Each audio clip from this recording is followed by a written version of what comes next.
ফাজিল পরীক্ষায় রাজ্যে প্রথম স্থান অধিকার করলেন মুর্শিদাবাদের আব্দুল হালিম। রাজ্যে ফাজিল পরীক্ষায় প্রথমে রাজ্যের তৃতীয় এবং পরে রিভিউ করার পর প্রথম স্থান অধিকার করেছেন মুর্শিদাবাদের ইসলামপুর থানার হিরামপুর অঞ্চলের ধনাইপুর বাথান এলাকার গরিব দুস্থ পরিবারের ছাত্র আব্দুল হালিম। তার প্রাপ্ত নম্বর প্রথমে ছিল 558 এবং রিভিউ করার পর তা বেড়ে হয়েছে 562। যুগ্মভাবে প্রথম স্থান অধিকার করেছেন। রাজ্যের ঘোষণা অনুযায়ী সর্বপ্রথম 562 নম্বর পেয়ে প্রথম স্থান অধিকার করেছিলেন দক্ষিণ চব্বিশ পরগনার বাসন্তী এলাকার ইয়ামিন শেখ। পরবর্তীতে তৃতীয় স্থান অধিকারী আব্দুল হালিম খাতা রিভিউ করে তার প্রাপ্ত নম্বর বেড়ে যায় 562।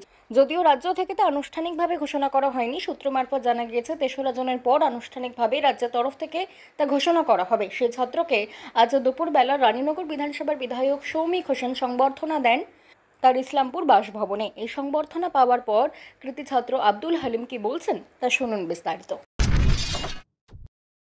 এটা অত্যন্ত আমাদের কাছে একটা খুশির বিষয় যে আমাদের এই রায়নগর বিধানসভায় রাজ্যের মধ্যে প্রথম হয়েছে মাধ্যমিক, মাদ্রাসা, উচ্চ মাধ্যমিক। মাধ্যমিকেও সেকেন্ড হয়েছিল রাজ্যের মধ্যে, তখন আমি গেছিলাম। এবং আজকে উচ্চ মাধ্যমিকে রাজ্যের মধ্যে ফার্স্ট হয়েছে, 562 পেয়েছে।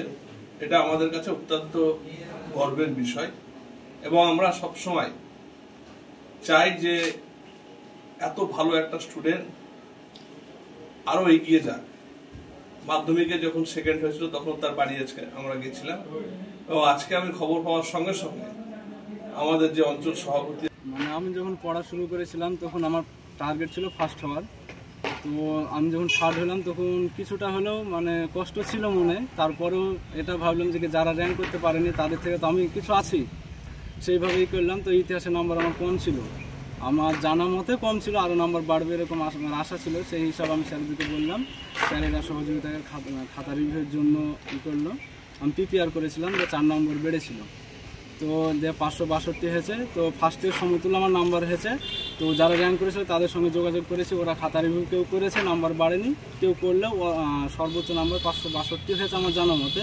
তখন আমার জানা মতে আমি ফার্স্ট হয়েছি, হ্যাঁ, যেটা এখনও বোর্ড থেকে আনুষ্ঠানিকভাবে জানাইনি। তবে ভালো লাগছে। আর সেই সঙ্গে আমাদের এমএলএ সৌমিক হোসেন সাহেবকেও বোর্ড থেকে জানতে পেরেছো তো যে তুমি ফার্স্ট হয়েছো? বোর্ড থেকে সেটা আনুষ্ঠানিকভাবে জানাই না, আনুষ্ঠানিকভাবে